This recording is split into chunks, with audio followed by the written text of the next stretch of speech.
So guess what? They were saying I was on a show with Matt Stoller, who's a friend of this show, and there's a clip going around of me yelling at him because he was saying that the squad are negotiating for other things besides a floor vote, like committee assignments and stuff like that. And I started screaming at him comedically, shut the F up, you egghead. Nobody voted for the squad so they can go get a committee assignment. Mm. And people like that clip, so it got passed around. People like that clip a lot. And then some people tried to make fun of it. It's so funny. Wow. It's so funny. It's so funny. I take up a lot of space in people's heads. I'm finding that out. I get it. I've got gray hair now. People are jealous of that. Oh yeah. People are jealous of my gray hair. They're like, oh my God. So guess what happens? So you know that committee assignments they're talking about? They just took it away from AOC. She doesn't even have that committee assignment anymore. It's all over. It's all over. Nancy Pelosi just schemed to screw her out of it.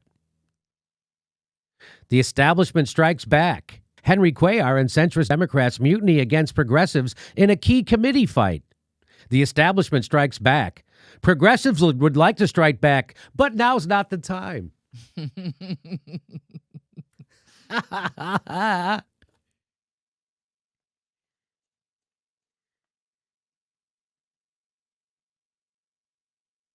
Pelosi screwed over AOC today by giving the New York slot to the Energy and Commerce Committee to a much-disliked New Democrat, Kathleen Rice. New Democrat means corporate. The New Democrat means corporate Democrat, just so you know.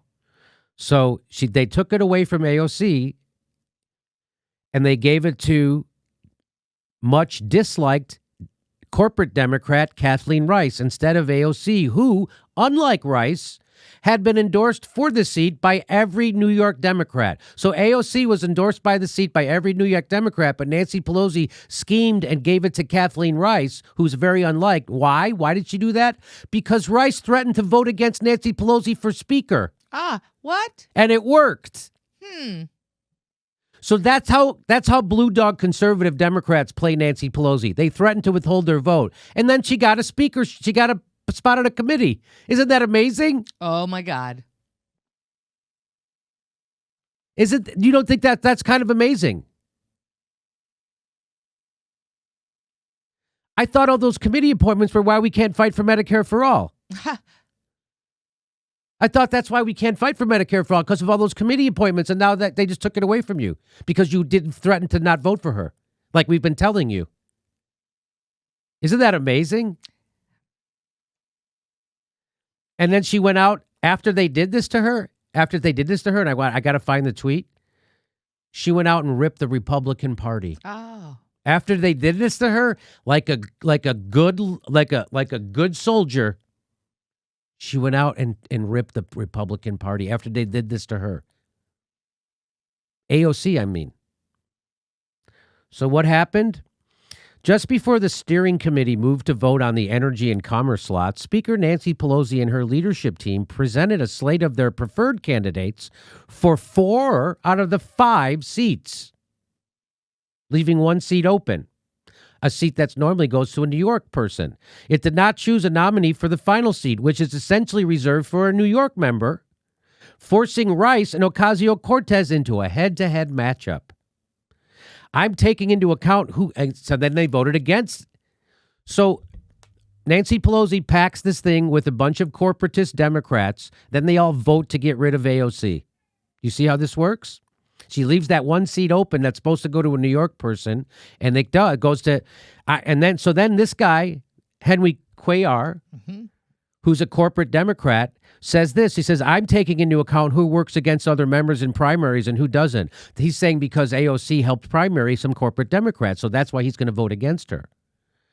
Cuellar successfully fended off a primary challenge from Jessica Cisneros, who Ocasio-Cortez supported.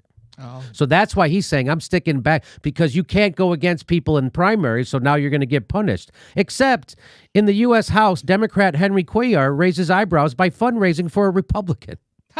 Oh, that's okay. So apparently you can't democratically primary someone. You'll get punished for that. But you could literally go raise money for a Republican, which is what he did. Cuellar, who has served in the U.S. House since 2005, has long had a reputation as one of the chamber's most conservative Democrats. But Democratic leaders are hopeful Hagar's bid against Carter gains traction. He's fine with those challengers. It's those people to the left he has a problem with. He doesn't mind Republicans. He minds people to his left, as usual. The Democratic establishment hates progressives more than Republicans, way more, in fact. In fact, corporate Democrat establishment Democrats, they actually like Republicans. They don't hate them. They like them. They hate progressives. 10 Democrats had been initially vying for spots on the committee, though several withdrew their names in the final minutes just before the steering committee announced Pelosi's slate. Pelosi stepped in and convinced the panel to adopt the leadership picks while taking a separate vote on the seat Rice and Ocasio sought. It's a big turnaround for the Long Island Democrat after former prosecutor, after she spoke out against Pelosi's speakership. She spoke out against Pelosi's speakership. Rice was denied her seat on the preferred committee 2 years ago, but now Rice had attempted to block Pelosi from leading the House Democrats in the 116th Congress and is now seen as a crucial vote for the speaker this time around since Democrats have a slimmer majority. So now Nancy Pelosi needs this woman's vote. She knows she's going to vote against her, so she gives her a committee spot and screws over AOC, knowing that AOC is going to vote for her anyway. That's right. AOC is going to vote for Nancy Pelosi anyway, even after Nancy Pelosi just screwed her. I guess Nancy Pelosi didn't scream at her over a fucking webcam, which is unforgivable, but she did fuck her and all the progressives out of this seat. Is that okay? If you're curious about, to this guy, listen, look at this knucklehead. He goes, if you're curious about how political power actually works in the Democratic Party and why progressives are locked out of it, this is a good look inside. It's not about dumbass Medicare for all floor votes. Oh. Dumbass. Yeah. Hey, it's not about dumbass Medicare for all vote. It's not. My understanding from AOC herself is that House progressives want to push for committee seats instead of floor votes. So if they can't even get a committee seat, what is the harm in pushing for a floor vote? The answer is there isn't one. The answer is that guy doesn't know what he's talking about. Hey, what that guy's saying is, hey, let them give us nothing, and then we'll push for nothing. This is how we'll fight back against an institution that hates us and doesn't want us there. We'll do nothing. Even though we've got an entire movement of people on our side, let's do nothing. That's a great idea, Alex. Let's do nothing. To think if she was a good girl and didn't say anything about Pelosi, she would have gotten this committee seat is delusional. Progressives are locked out, period. And no, a floor vote isn't dumbass. You must have great health care, bro. I'm guessing Alex does have health care. How's your health care, Alex? Or he's never been sick. Or he's never been sick. A dumbass floor vote is the appropriate response to political power plays like this. If playing nice isn't rewarded, what's the motivation not to throw bombs? Medicare for all is popular. Opposing it isn't. Make these fuckers own their position. It's not that hard. It's not that hard. Alex Salmon is being dumb on purpose. These are people bending themselves in pretzels, trying to figure out how to get it wrong. And he did.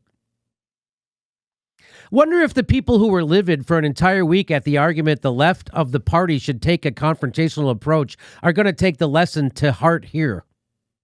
Nope, they're already blaming Dore for this. No, they're blaming me. Yeah, it's my fault AOC didn't get the committee gig. I texted Pelosi, and if progressives don't try to force the vote, I'll manipulate other committee picks too. You've been warned. I've got a lot of power. You think they'd be nicer? You think they'd be nicer to me? Calling me a dumbass? I'll screw up some more committee votes. I'll do it. I'll call fucking Nancy Pelosi right now, you dumbass. Now who's the dumbass? Not just Representative Rice beating out AOC. All 5 Democrats added to the powerful E&C committee, which oversees energy, healthcare, etc., Representative Craig, Schreier, Fletcher, and Trahan are pro-business New Dem caucus members, all beating progressives vying for seats. Wow.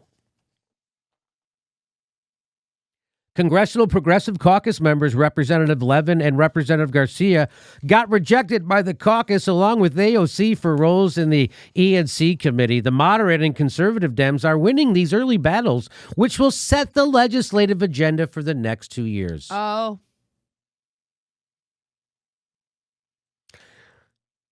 Wow, Rice just beat AOC 46-13 to get that spot. By the way, AOC lost that vote 46-13. And this guy says AOC is trying to play the game. Meanwhile, her colleagues hate her guts.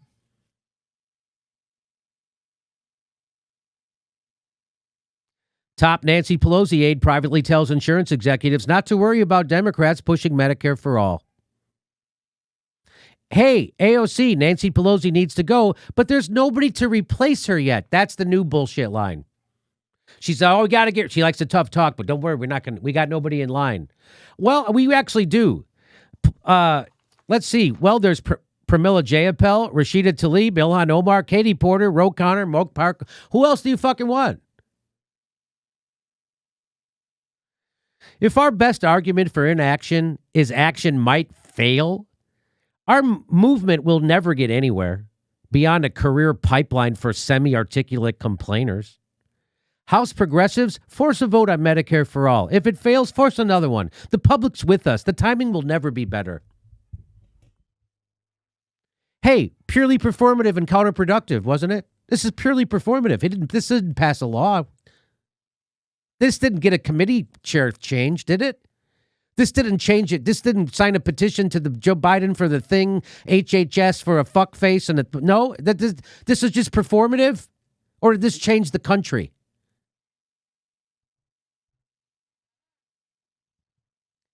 For years now, I've heard the word wait. The word has almost always meant never. Mm-hmm.